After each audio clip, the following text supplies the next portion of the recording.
Welcome back to Word Blindness, Dyslexia Exposed. This is Juliette Hahn here with my co-host, Brent Sopel. How are you? Yeah, it's a Monday, right? It is a Monday. And what we talked about, because, as the listeners know, we talk and we have so many different things that come up and we're like, okay, this can be a podcast episode. Like after we get into the kind of the weeds of it. And then it's like, what? And we can pause it. But one of the things we talked about are holidays, because we're recording the day after Mother's Day, and kind of the guilt that certain holidays bring on and how certain people react to it. And it's not what they really want to do, but it's out of guilt that they act on it. Do you want to? Yeah, and the guilt that, with the dyslexic side of stuff is, why didn't I find it earlier? Why didn't I catch it earlier? Why didn't I, or why am I doing it this way? Or why did this happen this way? And, everybody's path is their own specifically. And who wrote the book of right and wrong in this world? And this is how it's supposed to go. Mm-hmm. And guilt is a huge, I think guilt as an emotion, raising kids, being a kid at one point, Catholic guilt. Don't even get me. New Pope's from Chicago. I know. He went to Villanova. How do you think he is? I did not think about that. That's interesting. That's for a whole nother thing. That was the first thing I said to Elizabeth. I'm like, how corrupt do you think this guy is? That's so interesting. Right. Illinois, they're building the Bally's Casino, just got shut down because the construction company's connected to the mob. Like a $250 or $2 billion project got shut down because they're connected to the mob. And it's in the waste management business. Right. Welcome to Chicago. Right. I mean, that just, there's so many octopus arms. There's so many rabbit holes we could jump down in all of this.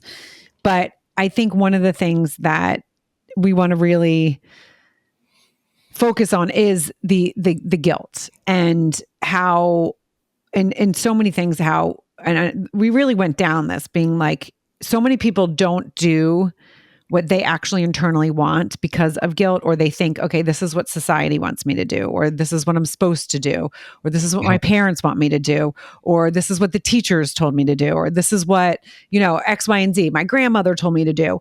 And I think there's I've gotten to this conversation with a couple of my girlfriends also, where they think that the society is so selfish in some aspects. And I always turn it and I'm like, okay, is it that people are I think people are generally, you're born caring more than others, right? There's people, we talk about this with dyslexia, right? Dyslexics have that empathy chip. We've seen it time and time again. There's certain people that are just made to care more about people. There's other people that are not made to care about, people. There's people that stomp it down because they don't want to care as much as they, we could go into so many different directions with this, but I think one of the things that's really important and that is overlooked is that as a human race, a lot of people work on doing things because they think they're supposed to do it. And then they don't lead the life that they're really supposed to do. And then they're miserable people, and that's not helping anyone. Well, that's that. We always talk about, trying to advocate for yourself, or, kids advocating, leads back to your point is you got to completely understand what you have, so go back to why we always say get tested. So there's understanding of what, you have or your child has. Is it Asperger's? It's what is it, right? You can't advocate correctly for yourself. You don't have that understanding. And the world says, again, who wrote the book? You're supposed to do it this way.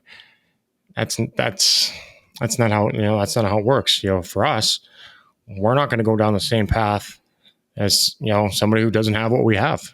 It's impossible to, but you want us to go down that path, and feel guilty about it? No, right. your path is your path, and you have to learn and understand yourself completely, so you can advocate for yourself what you need and what you want in the correct ways. And right, not just with education, right? It's not everything. It's everything. And that's, if you're not living kind of your true self, and this is where the self-awareness, and we talked about, we all know that I love self-awareness, and I've become, I don't want to be any more self-aware. I feel like I've unturned everything.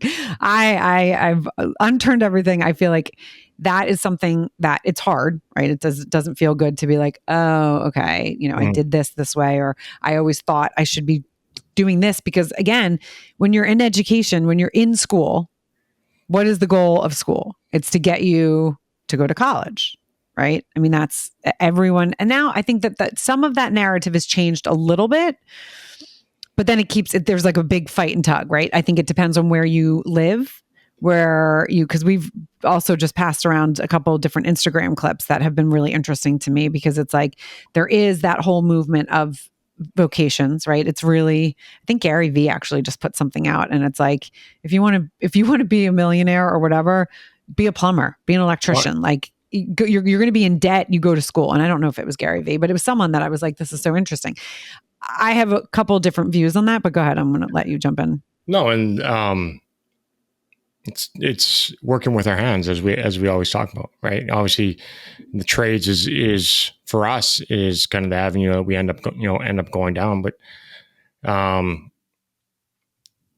there's no path. Like, if somebody goes to community college, or somebody goes to a college, or somebody goes to a trade school, or somebody goes and starts a company, none of those four are wrong if that's what is right for you. Exactly.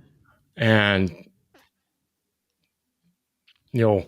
why the narrative of college? It's the biggest business. It's the biggest scam business, So we're not falling into it. Nobody, Harvard, look at all the stuff going on with that. They got like 50 billion in endowments, right? It's egos. You got all these big donors back to my school. There's so much more that could be done to help people and help the world. But it starts with understanding yourself, understanding what you have. And it goes back to the further point of getting tested. Mm-hmm. Get tested, get the understanding of what it is. Then you can create that path for your kid or yourself. If you don't have the understanding of yourself, of what is going on, and how can you create that? Mm-hmm. And it's this whole, and you'll laugh because you always say I'm like unicorn, but it's that kind of butterfly effect. Like, one decision can really butterfly into a number of different things. And I think I'm using that correctly. As I said, it didn't sound correctly, but it's like the domino effect, butterfly effect, domino effect, right? One decision can lead you down the road to the left. One decision can lead you down to the road to the right. But the more you have understanding of yourself and truly know what makes you happy, because I think that's a lot of times people also don't think. They think, okay, is this going to make me the most money? Is this going to be what my parents want me to do? Is this what is going to look the coolest on a resume? Or I can go to a dinner party and say, oh yes, I did this. But what people are missing, in my opinion, so much is about what actually truly makes them happy. And if you talk about the domino effect, so everybody that you just mentioned there is on domino like 2 or 3. Mm-hmm. Domino 1, is obviously you want to understand yourself, but getting tested. When I talk about testing, obviously people that don't have learning disorders, you're not getting tested. But if you're struggling, we can't. That's part of number 1, understanding yourself, right? If you don't have the understanding of how you learn or why you learn this way or whatever, you're on domino 2 or 3 or 4, whatever that is, and you're never going to have 1. So you're never going to have the complete understanding and the right emotions and everything that goes with it, because you still haven't done 1. They're all of them could have fallen, but you got number 1 that's still standing there. Mm-hmm. And that's the root of it all. If you don't find that root, that's why we talk about it.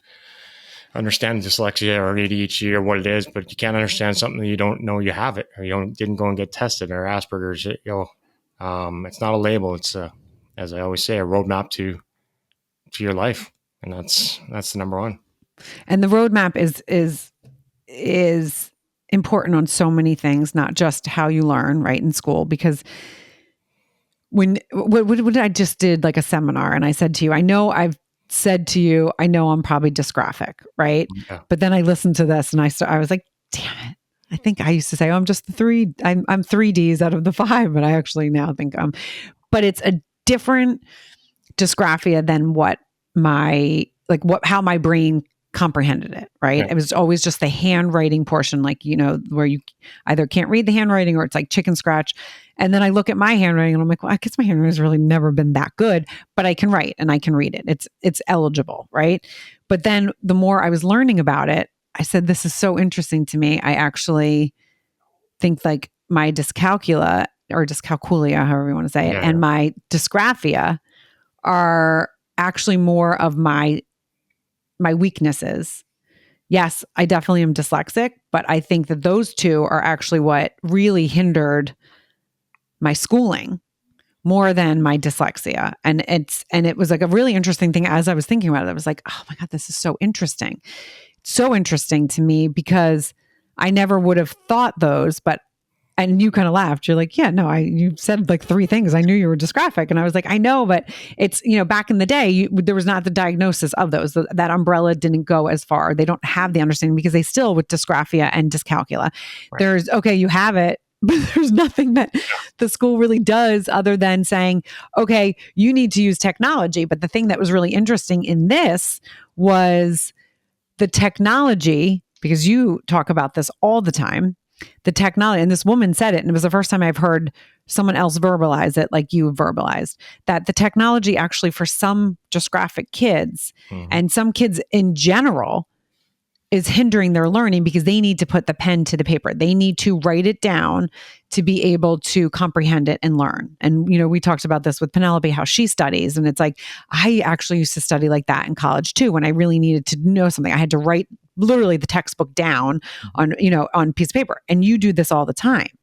And so it's that roadmap to not only know, okay, these are the things that I'm good at, these are the things that I struggle in, but also it makes things click in our brains. And as a kid, when you can click things in their brains earlier than later, it's like they can kind of just live that roadmap and not start, getting that self-awareness when they're like, 20, 30, 40, 50. Right. It's a really interesting thing to think about as a very simple domino, the number one domino. It's like, okay, you have an understanding of this. Now let's just see where it can go. And then a kid's going to be so much more self-aware of themselves. Then they're able to make those decisions because they have the confidence. They're able to say, okay, well, this actually does make me happy and this actually does not feel good. And now I can go kind of down this route that I'm meant to live. It's the way I'm supposed to be living life.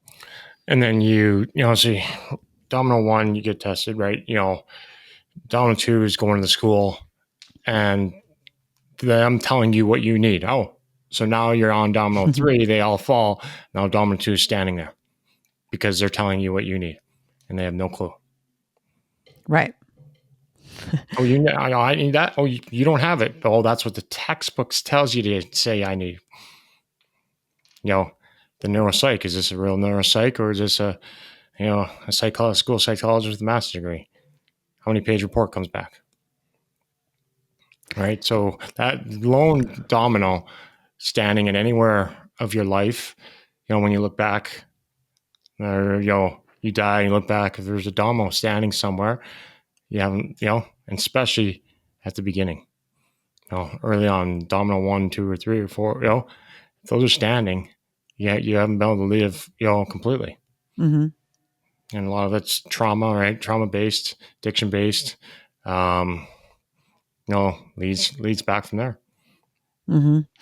And if you think about this, everything that we talk about really is also just about life. Mm-hmm. It's not just in the education world, even though we do focus a lot on education, but it is, as Brent just said, it helps kind of that whole roadmap for your entire life. So where people say, I don't want to put labels on things, I don't want to do this, it is overwhelming. Like everything we just said is overwhelming. I know, like I just went through the 504 with Truman, right? And I said to you, oh my God, like they're saying they're not going to take, he can get spelling taken off. He's dysgraphic, so he should not be tested for spelling at all, right? But it's like, we're not going to take any spelling off unless the test is testing for spelling. And I was like, well, yeah, no. Okay, no. You're not testing for spelling at all. Like what part of you're not testing for spelling didn't you get? First, middle, or last? And because I am the annoying one, right? And we're not going to say, I know what you're going to say, but this is it's exhausting. It's exhausting to be like, oh my God, I have to double check you. I have to send the email again. I have to say, this is what I want. There was 4 things in there. And it was like, the 504 is way different than the IEP. And I was like, oh, I haven't dealt with a 504 before. I've dealt with, an IEP, and that's much more in depth. And just for a little context for the listeners, I did not do an IEP for Truman because he does do pretty well in school. He's got better grades. So it was going to be a fight that was not worth it. And if I could get some stuff in there that can then go with him to college, that was the whole reasoning, because he's figured it out. But he does, whether you want to say he's working harder, he's a very efficient, he knows what he needs to get done and he gets it done. He's not the kid that's staying up until 5 a.m. to get it done, but he's like, I know what I need to do and this is what I need to do. So that's one of the things that the school psychologist came back twice. And I was like, oh my God, it was almost like the movie, Call Me Midget One More Time. Wow. That's what everybody can say. Oh, our state's the best state, or this stat or that, or whatever. They just tried to screw you without you knowing it. Mm-hmm. That's the school psychologist, fuck you. And that's what this all, always comes back to it. Our state is this, or, they just try to come back at you. What part of that didn't you understand? And that, again, as somebody who has zero clue about us, right? To come back, except for spell. What part of this, it doesn't, but a lot of parents don't catch that, right? Because they don't have it either, right? So there they are telling me, telling you, or telling whoever that parent is what we need when they have absolutely no clue. And that's why, I'm always coming back at no, right? Because again, they're trying to tell us, right? A 504 obviously isn't as in depth as an IEP, but you're fighting even on a 504 something. 4 things, pretty simple, pretty basic, that they still try to get away with. Right. And then when I said it, like, first of all, I think I said in the email very nicely, I used a little chat GPT to tone my tone down. And I was like saying that he does well and that these accommodations are just going to help. First of all, you don't know how hard he's working. You don't know what he's gone behind the scenes. So please do not say that again. And I forget how exactly I said it, but then, okay, here are the four statements that you put in. This one needs to be changed. This one needs to be changed. This one needs to be changed. And this one needs to be changed. And we're going to go back to that word semantics that you've made fun of me over the years of using. But it was literally them just changing 2 little things. And it changed the entire way he was going to use the accommodations. And so it was basically eliminated the accommodations by turning about those couple words. Exactly. Right. It was like null and void. Right. And I was like, no. And so for the parent that's listening, that's like, this just seems so hard. I'm just going to give in and do it. Trust me, it's hard. It is hard. And it is a fight. And a lot of people's personalities are not like that, because they also are like, I don't understand. I mean, we've talked about this so many times. And if you're like a longtime listener, you're like, oh my God, here they go again. But it really is true. You're sitting in an IEP meeting. They're talking about things you don't know. You're not going to ask questions because you don't want to feel dumb. And then it goes on this whole thing, but you have to fight. And so listening to these kind of things and putting it in your notes, being like, okay, that doesn't make sense. I need to ask someone because it seems like it's null and void. Well, and again, a lot of times these things you don't get caught because you don't have it either, right? So it's very easy to look over when you don't have it. We catch things that people that don't have it would never understand. So that's why I was like, you you want to control it. No, you don't understand what, our day-to-day life. So a lot of times it doesn't get caught, and there they are again. They're finding the easiest way. They're finding this is what they're supposed to do. That's why you got to go back into the school and, you don't tell them, you don't ask them, you tell them. Mm-hmm. Yeah. And that's so important, but I do want to go back also to like kind of the discussion we're having on college versus not college. And it's a really interesting thing for me because I obviously went to college because I played sports, but I also didn't want to go into the real world. So it was like, no, I don't want to go into the real world yet. I want to still have fun. And, I can use my sports to do that. Right. But then I had tons of loans. I don't think I've ever said this publicly. I did have tons of loans. There was 5 of us kids. My mom was a kindergarten teacher. My dad was a realtor, but we had to pay for our own college. So I had tons of loans, and I think Dan Hahn, God bless his soul, when we got married, I still had my loans, and the financial person was like, okay, you need to pay these off. You guys making plenty of money. And I was like, no, this is mine. I don't want this to be his burden. And it was like, then I stopped working, and it was like, okay, well let me just pay this off. You're talking about trades, right? They say your trades make more money than a doctor, because, you go to school, how much money do you, student loans you accumulate over that time, right? And now you're paying that off. So what are you making? What's that difference? Or I'm going to go to Harvard to be a school teacher.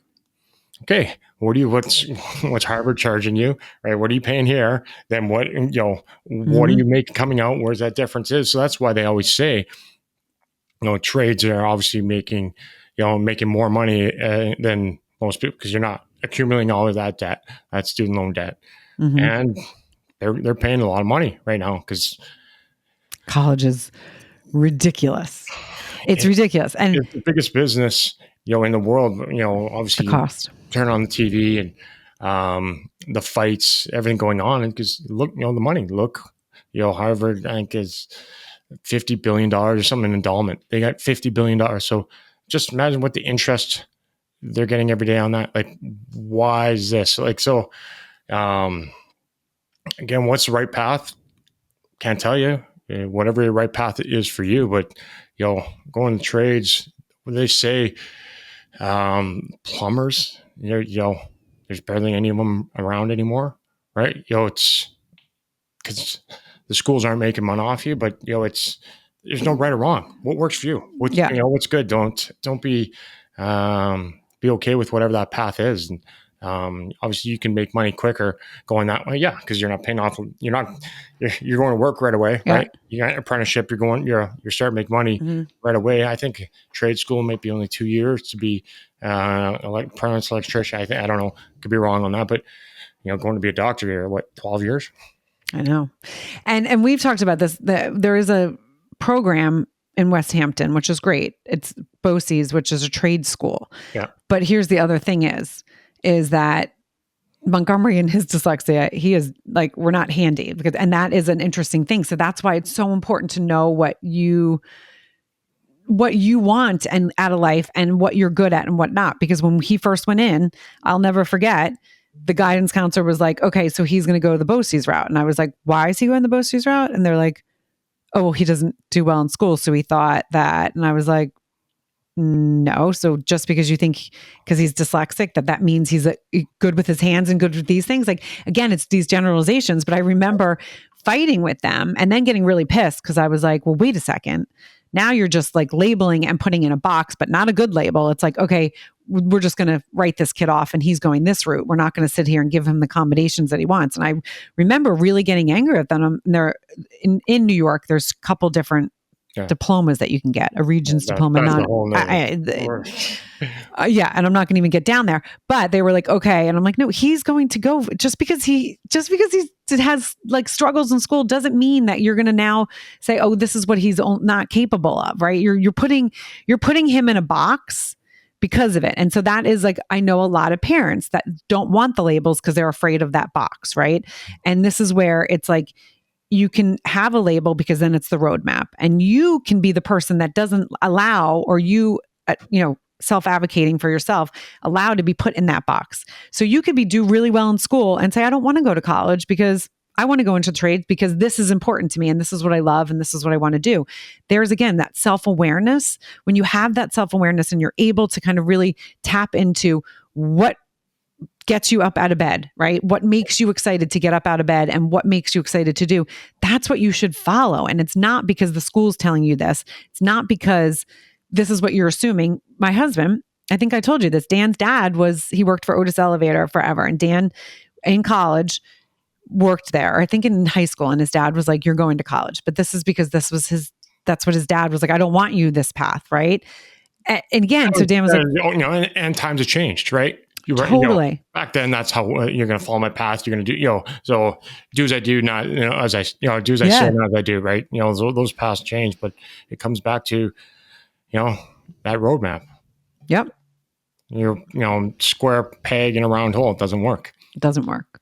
And so the more self-awareness that you can have, the more self-awareness that you can share with others to help others. Like if you're someone that is really self-aware and that you're like, okay, this is how I got there. I think it's also like important to be like, to talk about your experiences. These are the things that I thought. My dad didn't go to college and he went to like a junior college and then went into the Marines. And so I remember in our house, it was like, if you want to go to college, we want you to. My mom really wanted us all to go to college, but I wanted, as I said, I wanted to go to college because I wanted to continue playing sports, but because that's what I was good at. And I was like, I don't know what in the world I would do if I didn't have that.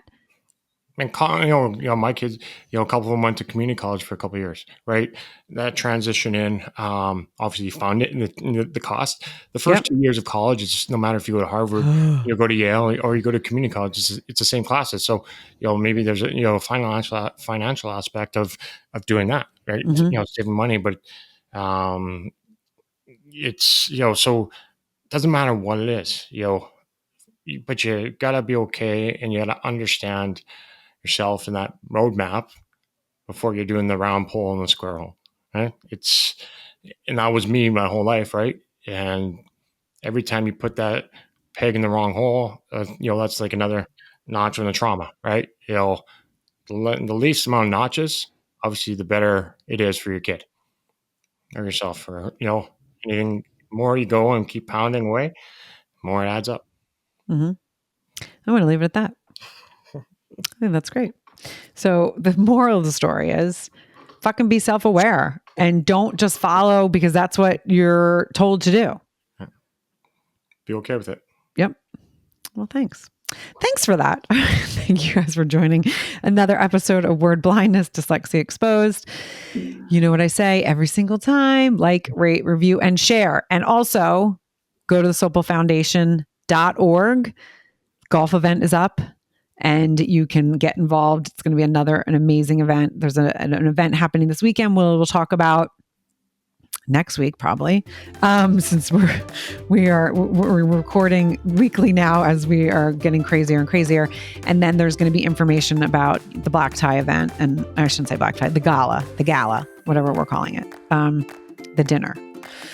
So definitely go check that out. And you can also go and support the foundation in those kind of ways. And we will have plenty of opportunities for volunteers. All of you that have reached out, we appreciate it. And again, like, rate, review, and share.